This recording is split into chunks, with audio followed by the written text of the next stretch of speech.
الثانية خاصة علم التاريخ تأتى الإنسان أن يعود أن يعيد بناء الماضي، وبالتالي معرفة الحاضر لا تتأتى إلا بمعرفة الماضي. الأستاذ عبد الصمد أزروال سيقدم لنا مقاربة في موضوع حفريات في ذاكرة جسم. إذا نعطي له الكلمة فليتفضل مشكورا. السلام عليكم. الموضوع غادي يتناول جرسيف حفريات في ذاكرة المدينة. تحدث ابن خلدون في مقدمته عن أقدمية البدو على الحضارة، وأن البادية سابقة إذ هي أصل العمران والأمصار ومدى البلدان. منطقة جرسيف التي نحن بصدد التخطي في ماضيها والتأمل بحاضرها لا تخرج عن القاعدة إلى أن علمنا أن المنطقة شغلها البدو الرحل وأنصاف الرحل عبر التاريخ،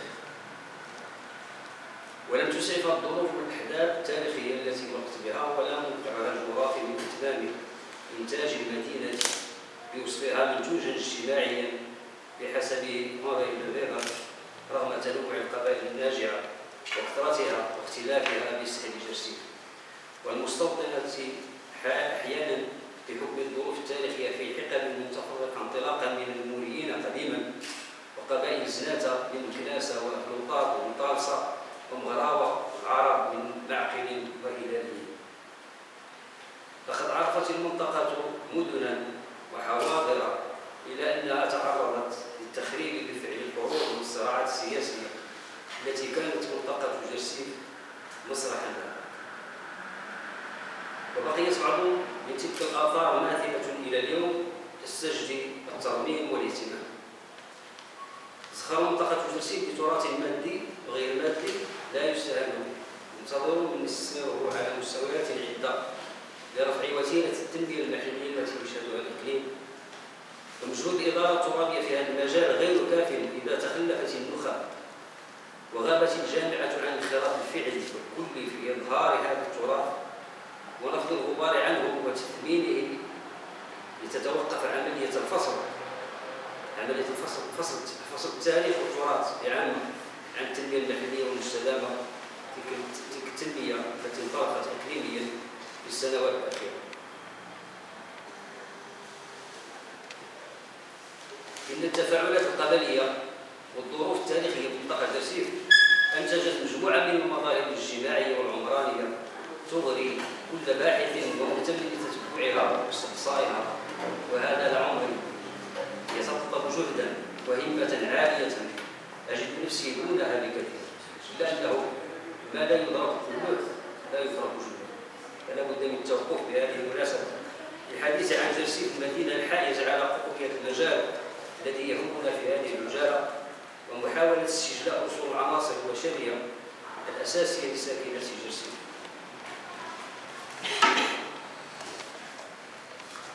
جرسيف حكاية النشأة. جرسيف حكاية النشأة.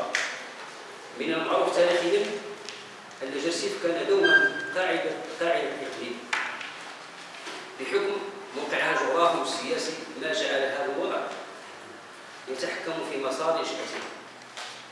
النشأة الأولى تشير المصادر التاريخية القديمة إلى جرسيف الواقع على الضفة اليسرى للنهر ملوية، بحيث ورد ذكرها في خرائط ليبيا لبطليموس تحت اسم كلارا، والمدينة كان لها وجود نوعا ما خلال القرن الأول الميلادي ضمن الموطن الأصلي لقبيلة الباقاوات. النشأة الثانية ولدي في كتاب العبر بعبد الرحمن بن خلدون أن مكناس الضواعن هم الذين اختطوا بلد جرسيف ورباط تازة، ومكناس قبيلة أمازيغية زناتية كان موطنها خلال القرن الثامن للميلاد يمتد ما بين ملوية الأسفل شمالا وتفيلا جنوبا وممر تازة غربا وهضاب الجنوب المهراني شرقا، ومكناسهم أعقاب قبيلة المكنتيين الذين شكلوا حلفا مع الباقاوات ضد روما خلال النصف الأول من بداية القرن الميلادي، والمكنتيين تخبرنا مصادر أخرى أنهم نزحوا من الجنوب نحو الشمال قبل التاريخ المذكور، وبالتالي يكون تخطيطهم لجرسيف قد حدث قبل الفتح الإسلامي. النشأة الثالثة للمدينة في أواخر القرن الخامس الهجري دخل المرابطون جرسيف، كانت آنذاك بها بساتين كثيرة عند نزولهم بها، حيث مدنوها وبنوا عليها سورا من طول مرابطين. ثم النشأة الرابعة في سنة 656 هجرية تعرضت جرسيف لعملية تخريب من طرف يعقوب منصور الماريني الملقب بأبو هارون، وفي عهد السلطان أبي عنان الماريني عالم الملوك وملك العلماء تحول جرسيف على يده إلى إمارة في العهد ديال أبي عنان الماريني، إلا أنها في سنة 761 هجرية في عهد السلطان أبي سالم أثناء استيلائه على تلمسان خالفه أبو حمود في جيش من العرب إلى المغرب، فنزلوا جرسيف وحطموا زروعها وخربوا عمرانها. النشأة الخامسة في عهد مولاي إسماعيل انبعثت جرسيف من رمادها وعادت إلى واجهة الأحداث، حيث جدد بناءها وأنزل بها 100 فارس في إطار سياسة مولاي إسماعيل الدفاعية التي اعتمد فيها على المراكز المتقدمة انطلاقا ممتازا لمواجهة التهديد التركي للجزائر. النشأة السادسة في أواخر القرن التاسع عشر الميلادي نجد المصادر تتحدث عن وضع موقع جرسيف كقصبة متداعية تمتلكها فرقة ولاد مسعود من قبيلة هوارة التي سيأتي ذكرها. وفي تاريخ 11 مايو 1911 زحف الجيش الفرنسي من مرادة ليلا وخاصة موقع جرسيف معتقدا وجود مجاهدين بداخله، وقد وصف أحد الجنود المشاركين في القصف قصبة جرسيف بأبي الهول بضخامة أسوارها وأبراجها. وبعد مرور سنة على هذا الهجوم اختير موقع غرب المزارع قصبة جرسيف وقصبة ولاد حموسة لوضع أسس لمدينة حديثة ليسكنها معمرون من إداريين ومستثمرين. وكانت تلك لحظة ولادة المدينة ولادة لمدينة حديثة اسمها جرسيف كما نشاهد اليوم.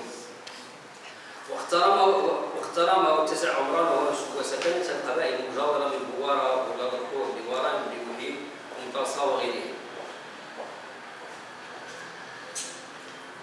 هذه بالنسبة للإنشاءات المراحل التي مرت فيها الإنشاء ديال المدينة جرسيف. ثم غادي ننتقل لذكر القبائل اللي سكنت مدينة جرسيف. بطبيعة الحال هي القبائل اللي محيطة لهذه المدينة هذه هي اللي حاليا اللي كتكون يعني الأساس ديال الساكنة ديال جرسيف. أكثر ديال الساكنة ديال جرسيف هم قبائل مجاورة لمدينة جرسيف. قبائل جرسيف نسبية التليد الطارئ، أن حاليا كنقول شكون اللي سبق، واش هوارة ولا بلوارين ولا بلوارين ولا مقراصة ولا شكون اللي سبق. هناك واحد النسبية فيما يخص التليد الطارئ. قبائل جرسيف نسبية التليد الطارئ من العسير تتبع وضبط حركة جميع القبائل التي عرفتها منطقة جرسيف قديما وحديثا. هذه المنطقة التي تعد جزء مما يعرف قديما بصحراء أنقاذ. المجال الذي من خلال النصوص المعتمدة ستدلل أمامنا الطريق في وصف المكونات القبلية المشكلة للمجتمع الجرسيفي الحالي بشكل عام. غايتنا في ذلك تعريف الإقليم من خلال التعريف كذلك بنسيجه البشري الذي يعتبر الهدف والوسيلة في عملية التنمية. إن الأعلام الواقع الجغرافية توحي بأن شعوبا عديدة مرت من هنا في أزمنة متقدمة أشرت إلى بعضها في السياق أعلاه، وسأختصر هنا على تلك القبائل لها ارتباط في المخيال الجمعي بمدينة جرسيف، وأخصها ببطاقة تعريفية وهي كالآتي: قبيلة هوارة. هوارة من بطون برامس باتفاق السادة العرب والبربر كانت مواطنهم لأول الفتح بنواحي طرابلس وما يليها من برقة كما ذكر المسعودي والبكري، وهو ضواع وآهلين صاروا في بلاد الناجعة بعد التحامهم مع العرب الفاتحين، وتعتبر هو من القبائل المهمة بشمال إفريقيا التي عايشت أحداث تاريخية وصدمات سياسية واقتصادية قوية عرضتها لتقلبات سوسيو-ثقافية ومجالية مختلفة.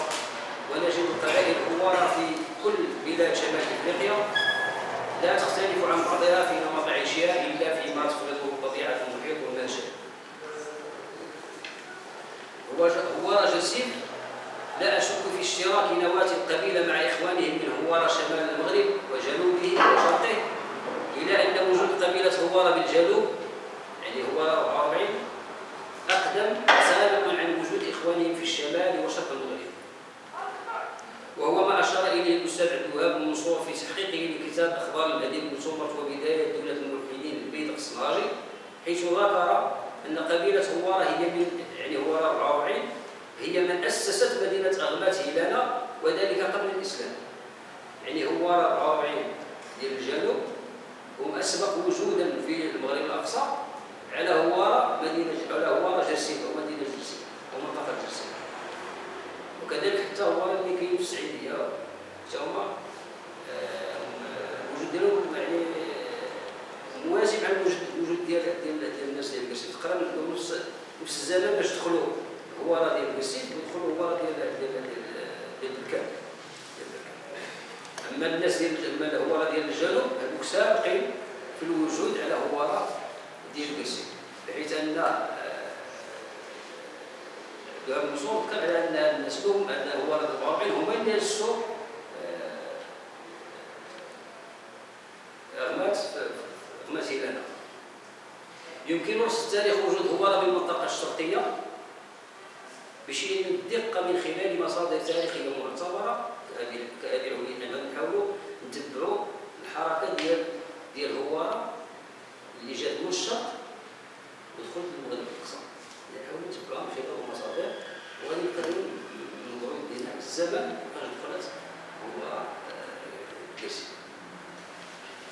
يمكن رصد تاريخ وجود هوارة بالمنطقة الشرقية بشيء من الدقة من خلال مصادر تاريخية معتبرة كأبي عويد البكري وأبي زرع وابن خلدون والناصري وغيره. تلك النصوص أمدتنا بعدد من الروايات تتفق في ذكر تواجد قبيلة هوارة شرق نهر ملوية إلى مشارف تلمسان ضمن ولاية داود بن إدريس في بداية القرن الثالث الهجري إلى جانب قبيلة السود وكناسة وغيرها.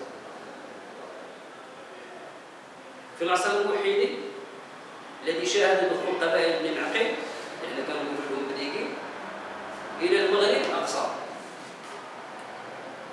سنة 584 هجرية، تذكر المصادر تكاثر قبيلة بني معقل في مجالات انتشارها بمن حاج إليها من قبائل مثل هوارة وغيرها، فشكلت جموع قبائل بني معقل. وفي العصر الماليني نلاحظ ملازمة قبيلة هوارة لمجالها في العصر الماليني ما تحركاتش من خلال نصين ورد في كتاب الاستقصاء يعلن تقديم هوارة وزكارة قبيلة زكارة اللي كاينه في نواحي دجلة بيعتهما للسلطان أبي سعيد عثمان بن عبد الحق. ومن خلال المحطة التاريخية المذكورة مع استحضار التحولات التي عرفت الخريطة السياسية لبلاد المغرب الأقصى ومقابلة ذلك بنص آخر الوارد بكتاب الاستقصاء والذي يتحدث عن نزوع هوارة وقبائل أخرى وانضمامه إلى السلطان مولاي رشيد العلوي. في المرحلة الأولى العلوية هوارة جاوا مولاي رشيد العلوي في سنة وذلك كانت بالنسبة راه من الملوية حتى للمساء كتسمى سهلة. وهو من القبائل اللي هربت من العثمانيين وبايعوا مولاي رشيد في سنة. ونزولهم على ضفاف هو تاريخ يتحدث عن نزوع هوارة وقبائل أخرى وانضمامه إلى السلطان مولاي رشيد هروبا من الأطراف. يمكن اعتبار هذا الحدث هو تاريخ بداية تواجد هوارة بالضفة الغربية للنهر الملوية ونزولهم على ضفاف مصب نهر اللؤلؤ بجوار قبيلة الأحلاف القوية التي تمثل حجر الزاوية في التوازنات القبلية بشرق المغرب منذ العهد المريني في مواجهة الأطماع العبدوادية إلى دورها الاستراتيجي في العهد العالمي الأول. أن المنطقة ديال الأحلاف قبائل الأحلاف ومن دخلت هوارة كان الوجود ديال الأحلاف كان وجود قوي لأن خلاص كيستند القوى ديالهم معروف التاريخ من العهد المريني وكان الحضور ديال هوارة والدور ديالهم الاستراتيجي في رسم حتى الخريطة السياسية ديال المغرب من خلال طبعا بحال الدور اللي كانوا كيلعبوا في المركز.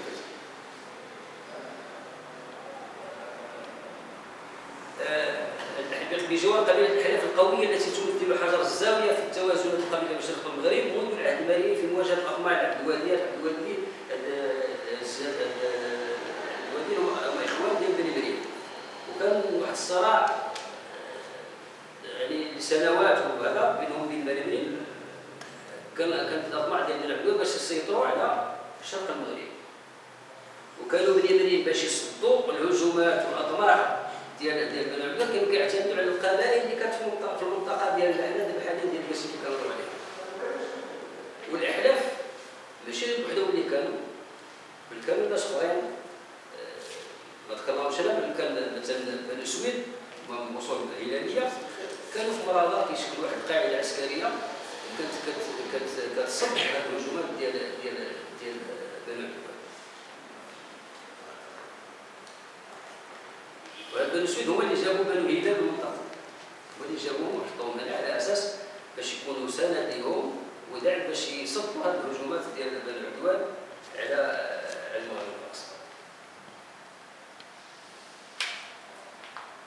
في مواجهه الاطماع العبدواديه الى دورها الاستراتيجي في العهد العلوي الاول حيث كانت قبيله الأحلاف اقوى ساعد للملوك العلويين بالمنطقه انئذ من خلال زاويه سيدي عبد العزيز السباقي ولا دور الزاويه سيدي السباقي حاليا كاين سيدي عبد الله السباقي هو الضريح اللي معروف في المنطقه كثير.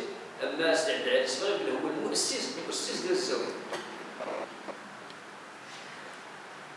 حيث ضريح سيدي عبد الله السباقي معروف حاليا شمال مدينه جرسي على الضفه اليسرى منها العلويه. تجدر الاشاره هنا الى ان الزاويه السباقيه كانت دار علم وبركه تلتف من حولها قبيله الأحلاف الى ان هذه الزاويه اختفت في ظروف تاريخيه غامضه.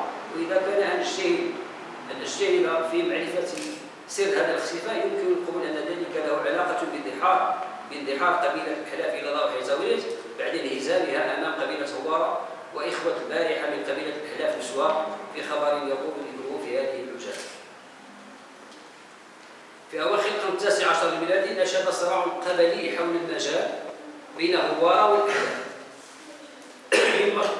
مما اضطرت معه قبيله هوارة التحالف مع قبيله ولاد رحوم هذه الأخيرة التي تنتمي في الأصل إلى قبيلة الأحلاف قبل انشقاقها عقب سوء تفاهم الذي نتج عنه طرد ولاد رحوم من الأحلاف وأبعدوا إلى كلدان بساحة الناظور. هذو ولاد رحوم لأن ولاد رحوم هما كيتعتبروا من قبائل من الأحلاف إلى أن سوء التفاهم اللي كان وقع الذي كان بين الأحلاف وبين أولاد الحقوق خلى الأحلاف يطردوا أولاد الحقوق ومشاو لكدانة المنطقة ديال كدانة نواحي ديال النهار. وهو هذا الانشقاق هذا استغلوا هذا الانشقاق واستقطبوا هوارة أولاد الحقوق باش يكونوا حلف ضد الأحلاف. حقق الحلف القبلي الجديد انتصارا على قبيله الأحلاف ورجعت قبيله ولاد رحوم من كدانة الى موطنها الاصلي سنه 1880 ميلاديه. فاش رجعت ولاد رحوم للمواطن او الموطن الاصلي ديالها واستقروا نهائيا مع قبيله هوارة احلافهم الجدد الى يومنا هذا منهم قبيله الطفوله. وتتكون قبيله ولاد رحوم من الفرق التاليه: ولاد رحوم، ولاد سليمان، المضافرة، ولاد مهدي، أهل غفولة. هذو ولاد رحوم. كانت قبيلة هوارة في عهد السلطان مولاي الحسن بعد فرض سيادتها على المجال تنقسم إلى 5 فروع. وتم تعيين قائد على رأس كل فرقة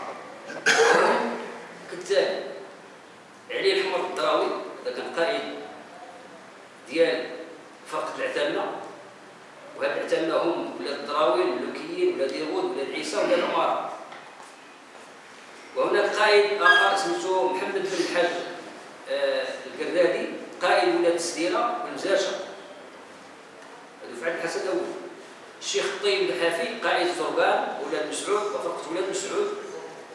هذه فرقه ولاد مسعود كتعطيك فيها فروع اخرى وفخذات اخرى، هم ولاد علي ولاد صالح البطاطي الروادي والولاد له. ثم هناك قائد اخر رابع وهو محمد بن قدود بن الجيلاني، قائد فرقه ولاد عمران. وهذه فرقه ولاد عمران هم ولاد حمو موسى البضاضره الخشاشنه. والقائد الخامس هو محمد بن مرزوق، قائد فرقه ولاد خليفه. وهذ ولاد خليفه هما المقادمه، حمازه، العساره، الصواد. وكانت قبيله هواره تمتلك 3 قصبات. قصبة جرسيف على الضفة اليسرى لنهر الملوية كانت في حوزة فرقة ولاد مسعود كما سبق الذكر. قصبة ولاد حمو موسى غير بعيدة أسفل قصبة جرسيف كانت بحوزة فرقة ولاد حمو موسى. والقصبة الثالثة هي قصبة مسعود على الضفة اليسرى لواد مسعود بالفحامة. وكان لقبيلة هوارة في هذا العهد سوق أسبوعي بجوار قصبة جرسيف يعمر يومي الخميس والأحد من كل أسبوع.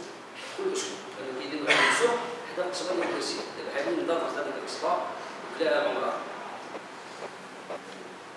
قبيلة بني وراين تشكيل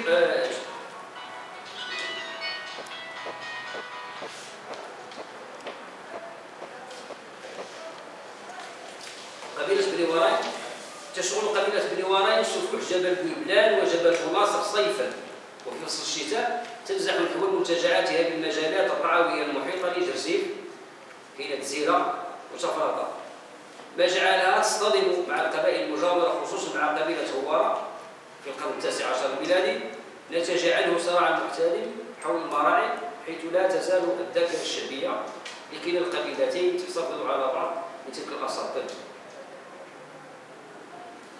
للتعريف بقبيلة بني وراين التقيت مقتطفات من بحث شاركت به في اشغال مهرجان طاقه المدينه جرسيف نظمت جمعيه عداله في شتنبر 2012 تناولت فيه تاملات في تاريخ وجغرافيا بني وراين، لان نجي نهضروا على بني وراين كمداخله وكذا خصنا مداخله المدينه ولكن غادي نحاول ما يمكن خديت بعض المقتطفات من المداخله وباش نستوفي التعريف ديال هذه القبيله اللي هي من المكونات الاساسيه ديال الساكنه ديال جرسيف.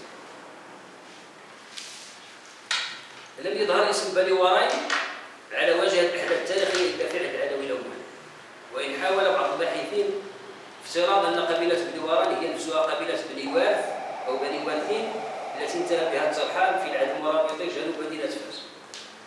وكان جورج مارسي أول من اعتمد على هذا القول وحدا حلوه جل من بحث في تاريخ بني وراين من بعده. وبني وراين عند جورج مارسي هي اتحاد وتحالف قبلي كونفدرالية حسب تعبيره اتخذ طابع التحالف الأمني الواسع في منطقة بويبلان، ويتكون بنو وراين من قبائل متعددة تشكل بذلك كونفدرالية قبلية تنقسم إلى أيت وراين الغربية وأيت وراين الشرقية. تتكون بني وراين الشرقية من عدة قبائل وتنقسم إلى قبيلتين أساسيتين هما بني جليداسم وعتيدة، وتعتبر قبيلة بني جليداس من أهم القبائل المنطقة من حيث المساحة وعدد السكان. بني جليداس مقارنة مع عتيدة، بني جليداس هي أكبر لا في المساحة ديال المجال ديالها ولا في العدد ديال ولا في الساكنة ولا في عدد السكان. أي جليداس إشكالية التسمية، جليداس ملي جات جليداس أي جليداس إشكالية التسمية حسب الرواية الشفوية بالمنطقة يتداول أن كلمة أي جليداس كلمة ذات دلالة أمازيغية تعني باللسان العربي أهل ملكه، حيث أن أيت تعني أيت كلمة أيت تعني أهل، وجليد أو أجليد تعني الملك، والسن أو إن أو النسل دلالة الانتساب. وتذكر تلك الروايات الشفوية الظروف الملابسة المولدة لها الاسم، حيث تحكي لنا أنه لما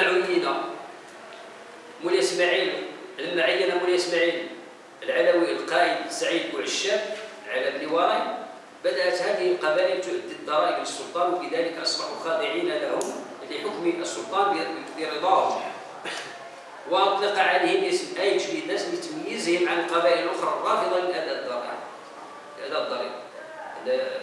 الجليداس على حسب الرواية سموا أي جليد النسل لأنهم كانوا كيأدوا الضرائب خلاف القبائل الأخرى اللي كانت رافضة أداء الضريبة، وبالتالي سموا بأي جليداس باش يميزوهم على القبائل الأخرى اللي كانت رافضة الأداء ديال تأدية الضريبة.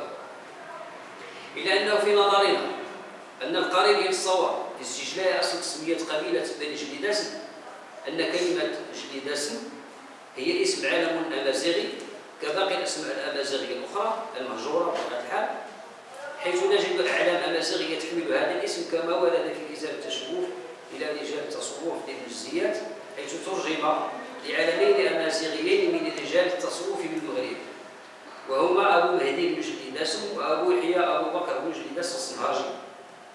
وقد ورد كذلك في السير في كتاب السير للشماخي ترجمة لعلم آخر من أعلام الأمازيغ وهو محمد بن جليداس اللالوتي النفلوسي. ومن خلال هذا يجوز لنا أن نستنتج أن أصل التسمية هو نسب أمازيغي تعرف به قبيلة السكوح الشرقية لجبل مصوصات. من هم بنو جليداس؟ شكون هما بنو جليداس؟ القبيلة بنو جليداس يطلق قديما اسم بني جليداس على مجموعة من القبائل أهمها هل الربع هما السمية الأولى اللي تطلق على جليداس هما هل الربع، والحق بهم بني منصور وابن عزيز. إلى أن الإدارة الفرنسية في بداية القرن العشرين أدخلت جميع القبائل المستقرة على نهرين بني منصور وابن منصور وقبائل أخرى تحت نفس التسمية.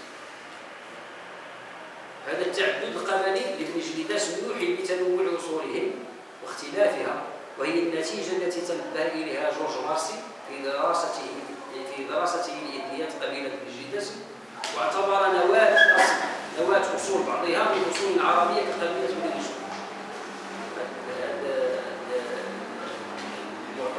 انتبه لي جورج مارسي في البحث ديالو خلال البحث عن الإبنيات ديال قبيلة ابن جليداس، وقال على أن بني منصور قبيلة بني منصور من خلال التقاليد ديالهم عندها هزيج ومجموعة الدلائل اللي كتبين اسلوب الحلول، ومتبع على انه النواة ديال الاصل ديال هذه القبيله ديال منصور هي عربي ماشي امازيغي. أهل تيدا تتشكل تقريبا من مشيختين، مشيخات أيت حسين ومشيخات أيت موسي. مشيخات أيت موسي تتفرع إلى عدة فخذات أهمها تماس، معيشات، مريات، ندامات، أيت دريس. أما مشيخات أيت حسين فتتفرع إلى أيت سميون فوقاني وأيت سميون تحتاني. جوج قبائل بني وراي من بني جليداس وآل تيدا زحفت تستقر على ضفاف نهر مللو، خصوصا بعد السياسة المائية التي انتهجتها فرنسا في الثلاثينات القرن الماضي، لأن التحدث بشكل ملموس ديال بني جليداس منعوا ضفاف نهر مللو وملوية حتى الثلاثينات، عاد بان بشكل واضح يعني ولاو كيمارسوا حتى هما الفلاحة إلى آخره، هما كانوا ينصرفوا. السياسة المائية التي انتهجتها فرنسا في الثلاثينات القرن الماضي ضربت الإنسان بالأرض وعدم اقتصاره في معيشته على تربية الماشية، وقد هيئت فرنسا ضيعات نموذجية بأماكن متفرقة من منطقة بني وراي الشرقية باش تلمس لهم الأهمية ديال الفلاحة، لأن جبرات القبيلة ديال جليداس كتعرض مجموعة ديال الكوارث بخصوص القطع ديالها بسبب الجفاف، بسبب الطبيعة اللي كيعيشوا فيها قبيلة جليداس المجال ديالهم. فرنسا طلعت على أنه خص تغير نمط الحياة ديال جليداس وتنبههم الأهمية ديال الفلاحة، ودارت مجموعة ديال التجارب من خلال بعض الضيعات دارتهم فرنسا مثلا في بركين، وهناك ضيعة في الوليجات والوراش والصبر والصفر، هذو كاع ضيعات نموذجية دارتهم فرنسا على أساس باش تلفت الانتباه ديال القبيلة، وشجعتهم كذلك حتى باش يشغلوا بعض الأراضي على ضفاف نهر ملو ونهر ملوية. لتحسس الساكنه باهميه التكفير، حيث فتحت المجال امامهم وتم تشجيعهم الاعتماد على الارض وفي الحياه بدل الاقتصار على رعي الماشيه فقط، ما اعطى الفرصه لقبيله بني واري لتكثيف الهجره. الفرصه اللي تعطت لهم هما استغلوها وخطفوا الهجره ديالهم ونشروا على رفاف نهر النيل ونهر المنويه بحثا على اراضي سكنيه على ضفاف نهر المنويه ونهر النيل. وكان لهذا النمط الاقتصادي الجديد على الانسان الوطني تاثير ايجابي بطبيعه الحال وتحول ملموس في ثقافته ونمط عيشه بشكل عام. قبيله الطالسه او قبيله بطالسه كما عند ابن خلدون. سبق في مقدمه العرض ان اشرت الى قبيله مطالسه انهم اخوه الكناسه. مطالسه هم اخوه الكناسه، وتعتبر مطالسه او بطالسه من القبائل الامازيغيه الضاربه في القدم بالمنطقه والاستيطان بحكم النوبيه. ومواطن قبيله مطالسه اليوم توجد بين قبيله بني بويحي وقبيله كزنان. مطالسه هم اقدم قبيله، هي اقدم قبيله على ضفاف نهر المنويه في المنطقه. مطالسه هم اقدم قبيله. تتشكل قبيله مطالسه من فرق متعدده اهمها اولاد عمر بن حمدون، ولاد الطاب، ولاد احمد، ولاد يحيى، ولاد حكوم بن موسى. قبيله بني بويحي. بني بويحي قبيله الامازيغيه الانسان والاصل كما جاء عند دفوكو، مواطن هذا الطابع جبلي جنوب غرب غارت الى قلاع جاره كما عند الكريم. ولقبيله بني بويحي امتداد مع قبائل القلعيه واولاد الستوت من خلال فقط ولاد عسو. في عهد السلطان الحسن الاول عين على قبيله بني بويحي القائد محمد بن الهيج، وتتشكل القبيله من عده فرق اهمها ولاد علي. ضمن هؤلاء ولاد علي هناك ابناء مولاي يعقوب بن السد فيهم تكون وطن الهاج، ايت عبد السميع، ايت عسو، ولاد سام، ولاد عثمان، ولاد الحناوي، ولاد زمور، ومعاويات. وهاد معاويات هم ولاد سيدي يعقوب دفين الرشيد. وقبيله بني بويحي خضع الجزء الشمالي منها. قبيله خضعت الاستعمار الاسباني والاستعمار الفرنسي. في الشمال من مجالها الاستعمار الاسباني، وفي الجزء الجنوبي من ارضها خضع الاستعمار الفرنسي. وكان مركزها الاداري ساقا الفاصل بين الشمال والجنوب. ونفس الظاهره عرفت قبيله مطالسه بين جنوبها وشمالها. حتى مطالسه خضعت الاستعمار، لان المجال ديالها تقسم على جوج، كاين مطالسه ديال الريف خضعوا الاستعمار الاسباني، ثم القبائل اللي جات في المجال الجنوبي ديال جهه كسيف خضع الاستعمار الفرنسي. اللسان الامازيغي المتداول بالمنطقه.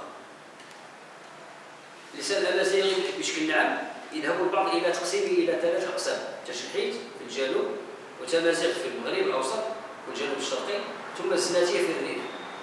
وفي بعض قبائل المغرب الشرقي، والبعض الاخر الى قسمين: تشحيت في الجنوب وتمازيغ في الشمال. واللسان الورايني والقبائل الامازيغيه شمال مدينه جسيم لا يدخلون على القاعده بحكم الواقع الجغرافي للمنطقه، وبحكم الاصول الزناتيه لمعظم هذه القبائل، فلسانهم بطبيعه الحال ينطق باللغه الزناتيه او تمازيغ اذا اخذنا بالتقسيم الثاني. وما يزكي هذا الطرح هو قول ارسين روكس احد المدرسين بليسي ازو 1933 في دراسته اللغويه للهجات الثلاث. شنو كيقول الارسين روكس؟ قلنا ان اي غزران مبني على هم ومرموشه، حيث اشار الى ان اللسان حيث اشار الضبطي والسلطان على بني وراي ينتمي الى مجموعه شمال المغرب، الى جانب مطالسه، بني زناسن، بني بوزكو، سكاره، بني عمل، بني بوحي والريف. هادو كيتسموا باريزانات. وشكرا.